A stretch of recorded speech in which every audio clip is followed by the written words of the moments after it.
Welcome back to Hero on the Couch. Tonight we host a man who is not just a protector, but a cultural phenomenon. He is the ultimate symbol of American perfection, and perhaps its deepest psychological fracture. Please welcome the hero, Homelander. Doctor, thank you for having me. It's always good to connect with the fine, hard-working people of America, who understand that true strength comes from a solid, healthy mind. I'm happy to share my secrets. Let's start with the foundation of that healthy mind. You were not raised in a traditional family structure. You were created in a lab, raised in a sterile environment, viewed through one-way glass, and your primary interactions were functional, not emotional. This is a textbook definition of attachment trauma. You were taught how to perform, but never how to love. How do you integrate a human identity without a foundation of unconditional love? I disagree with your framing. I was raised by the best scientists with the best resources to be the best. Love is messy. Love is weak. I was given something far superior. Purpose. My identity is clear. I am the ideal. I am America. The ideal, yes, but that identity is entirely external. You are a symbol, an immaculate flag. Do you ever experience a fundamental, terrifying moment when you realize that beneath the cape there is no integrated self, just a terrified child desperately performing for the camera, a child who never had a mother to approve of him, only scientists to measure him? This is the core of your narcissistic personality disorder. I have the deepest empathy for the human condition, Doctor. I feel everything the common man feels, only multiplied by 1,000. I save millions. I don't need a mother. I have a nation that adores me. Your diagnosis is outdated and, frankly, insulting to Vaught's vision. Insulting or accurate? Your entire life is dedicated to sourcing external validation. You need universal love to stave off the crushing realization that you are fundamentally unlovable.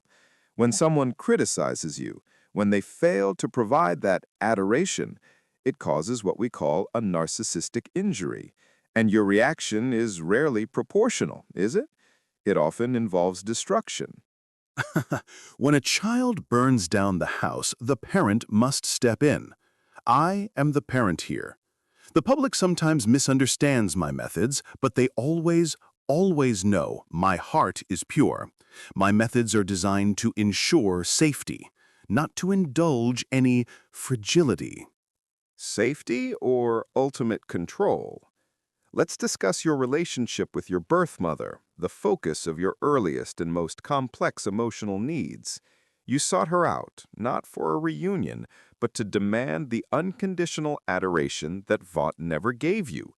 When she couldn't provide that flawless performance of maternal love, you reacted with disproportionate rage. Wasn't that the moment the symbol truly broke, revealing the destructive, injured ego beneath? She was disappointing.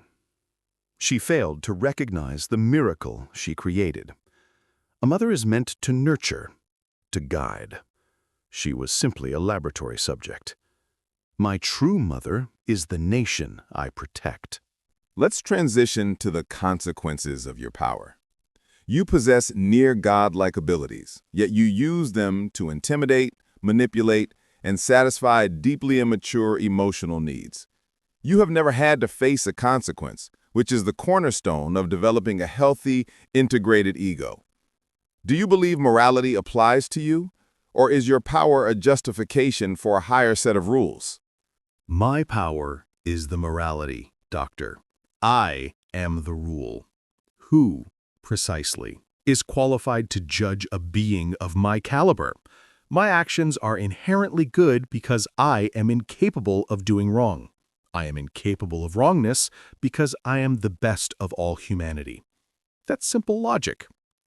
That is a classic symptom of malignant narcissism, a grandiose sense of self-importance combined with a distinct lack of empathy and a belief that the rules do not apply. This is further complicated by your deep internal fear of your peers. You desperately crave admiration from the public, but you harbor profound contempt for the other soups. You fear they might expose your true, desperate self. My peers are necessary employees. They are talented, yes, but none of them possess my clarity, my vision, or my connection to the American spirit. Contempt is a strong word. I maintain high standards. And frankly, some of them are disappointing. They are weak links in the chain of perfection I must uphold. Speaking of weakness, let's talk about weakness and the need for control. Your relationship with Stan Egger, the former CEO of Vought, was fascinating. He was the only person who seemed to genuinely frighten you, the only person who treated you like a petulant child rather than a god. Why did his dismissive, authoritarian demeanor, which mirrors the coldness of your lab childhood, break through your narcissistic defenses? Edgar understood the business of power. He knew I was the most valuable asset. The fear you perceive was simple respect for corporate hierarchy. He was a caretaker, nothing more. He is irrelevant now. Was he, or was he the last person who could trigger your core childhood trauma? The feeling of being observed, controlled, and judged by an authority figure you desperately wanted to love you, but who only offered functional approval. You eliminated him because he threatened your illusion of autonomy. I eliminate threats to my stability. And my stability is the stability of this country. You are dangerously close to misinterpreting my intentions, Doctor. Intention or necessity? You live in a constant state of hypervigilance, terrified that someone will expose the truth, that the perfect American hero is just a psychological construct. If the public ever saw the real Homelander, the one consumed by rage, need, and self-loathing, what would be left? What would be left is the truth. The public needs me. I save them every day. I am the good news. They cannot handle the complexities of true power. They only need to know that I am here and I am watching. And that is enough. And what does the man who has everything truly want, Mr. Homelander? I want exactly what I have, Doctor. Universal love. And for every person to know that they are safe, provided they remember who gave them that safety. That is all.